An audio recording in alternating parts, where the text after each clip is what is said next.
مشہور واقعہ آپ نے نہیں سنا، وہ طالب علم مولا کائنات کی زری سے پکڑ کر اتنا گریا کیا، اتنا گریا، مجھے علم دے دے مولا، مجھے علم دے دے مولا، وہیں بے ہوش ہو گیا روتے روتے۔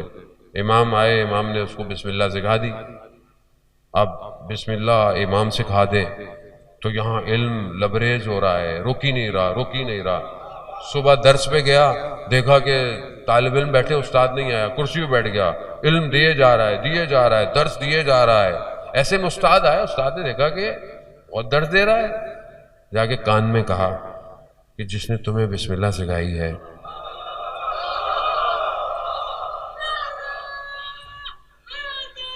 یا انہوں نے مجھے پوری الحمدللہ سکھائی ہے۔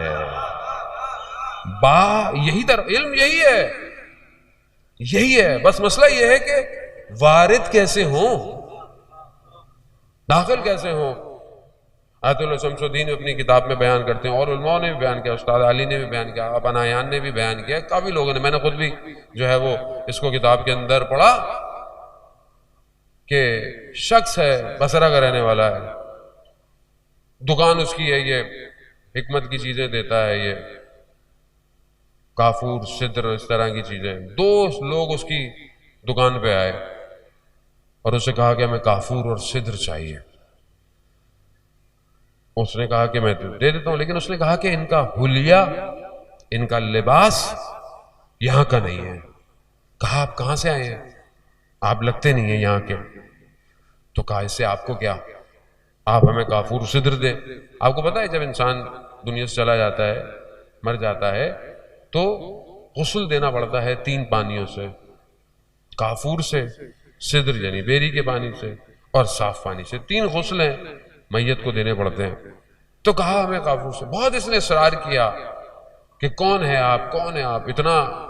تو انہوں نے کہا کہ ہم وقت کے امام کے ساتھ ہوتے ہیں، ہمارے ایک ساتھی کا انتقال ہو گیا ہے، ہمیں تمہاری دکان پہ بھیجا گیا۔ اب اس نے یہ سننا تھا، یہ تو اور قدموں میں پڑ گیا۔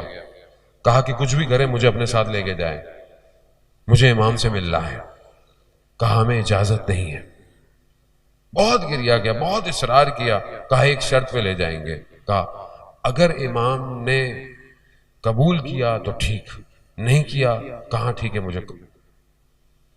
یہ اپنی دکان کافور سدر اٹھاتا ہے، دکان بند کرتا ہے، چلنا شروع۔ چلتے چلتے جاتے ہیں، دیکھا پانی آتا ہے، یہ دیکھتا ہے وہ دونوں پانی پہ چل رہے ہیں۔ اب یہ کھڑا ہوا ہے، مڑ کے دیکھتے ہیں کیا ہوا۔ کہا میں پانی پہ کیسے چلوں؟ کہا بسم اللہ پڑھو، اللہ کو اس کی آخری حجت کا واسطہ دو، پانی پہ چلنا شروع ہو جاؤ۔ اب یہ دیکھتا ہے کہ یہ بھی چلنا شروع ہوگا پانی پہ۔ چلتے چلتے چلتے یہیں پانی کے درمیان میں آتا ہے، کالے بادل آتے ہیں، بارش شروع ہو جاتی ہے۔ بارش جیسی شروع ہوتی ہے، اس کا لباس گیلا ہوتا ہے، بھیگتا ہے۔ جیسی اس کے لباس بھیگنا شروع ہوتا ہے، اسے خیال آتا ہے کہ یہ اپنی چھت پہ دکان کی صابن سوکھنے کے لیے رکھ کے آیا تھا، کیونکہ ایسی دکان تھی نا، یہ ساری چیزیں ملتی تھیں۔ ایک دم خیال جیسے ہی آتا ہے، یہ پانی میں ڈوبنا شروع ہو جاتا ہے، ہاتھ پاؤں مارنا شروع ہو۔ اب وہ دونوں مڑ کے کہتے ہیں تم کیا کر رہے ہو، تم جا کہاں رہے ہو، اور تمہارا ذہن کہاں ہے، کہاں جا رہے ہو، تمہارا ذہن کہاں ہے۔ اب یہ ایک دم شرمندہ ہوتا ہے کہ کیا کروں؟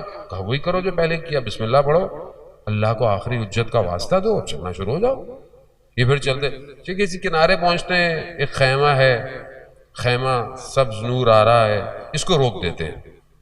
اذان میں ہوتا ہے بھائی، یہ ایک چھوٹا سا پیغام ہے آپ کی خدمت میں اور آپ سے التماس ہے، روک دیتے ہیں۔ کہا رکو، ہمیں امام کے پاس جانا۔ امام کے پاس جاتے ہیں، امام کو کہتے ہیں، امام کہتے ہیں اس نے بہت اصرار کیا تو ہم اسے لے کے آئے، یہ صرف آواز سنتا ہے۔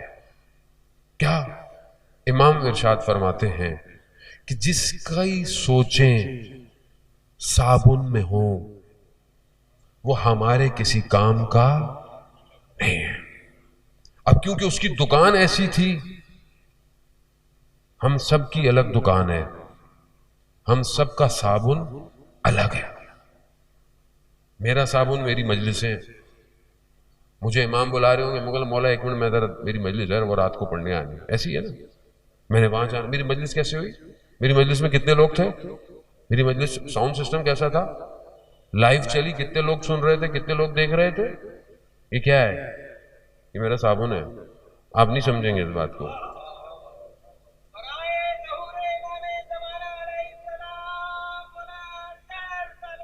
اللہم صلی علی محمد.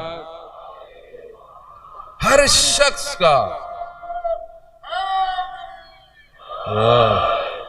شخص کا ذہن کہیں نہ کہیں پھنسا ہوا. کسی کا کاروبار میں، کسی کا پڑھائی میں، بچہ کتابوں میں پھنسا ہوا، درس میں پھنسا ہوا ہے. ہر شخص گرفتار ہے ذہنی طور پر.